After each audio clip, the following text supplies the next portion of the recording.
வயிற்று வலியை உணரும்போது செய்ய வேண்டிய முதல் விஷயம் அந்த வலியின் தன்மையை அது அடையாளம் காண்பது. நீங்கள் கவனிக்க வேண்டிய 3 விஷயங்கள் உள்ளன. முதலாவது, அது எந்த வகையான வலியா? அது ஒரு மந்தமான வலியுறும் வலிதானா, அல்லது அது கூர்மையான குத்தும் வலியா? அது வரும்போது வருமா? இரண்டாவது, வலி எங்கிருந்து எழுகிறது என்பதை நீங்கள் உணர வேண்டும்.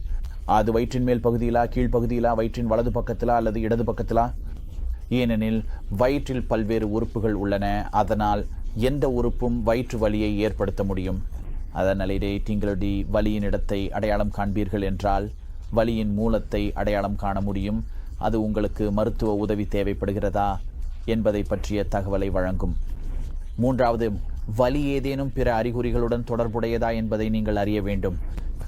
வழக்கமாக வயிற்று வலி மற்ற பொதுவான அறிகுறிகளுடன் தொடர்புடையது. மாத்திரை, வாந்தி, வயிற்றுப்போக்கு, மலச்சிக்கல், உங்களுக்கு வீக்கம் உணர்வு, சிறிது செரிமான கோளாறு இருக்கலாம்.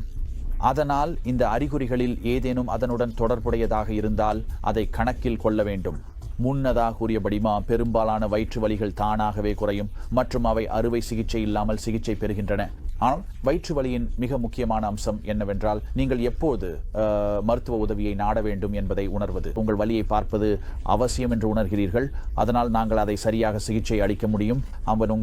உங்கள் கவனத்தில் கொள்ள வேண்டிய சில விஷயங்கள்: உங்களுக்கு தொடர்ந்து இருக்கும் வயிற்று வலி சில மணி நேரங்களுக்கு பிறகும் அல்லது ஒரே நாளுக்கு பிறகும் குறையவில்லை என்றால் நீங்கள் உங்கள் முதன்மை பராமரிப்பு மருத்துவரிடம் அல்லது அவசர அறைக்கு சென்று மருத்துவ உதவியை நாட வேண்டும்.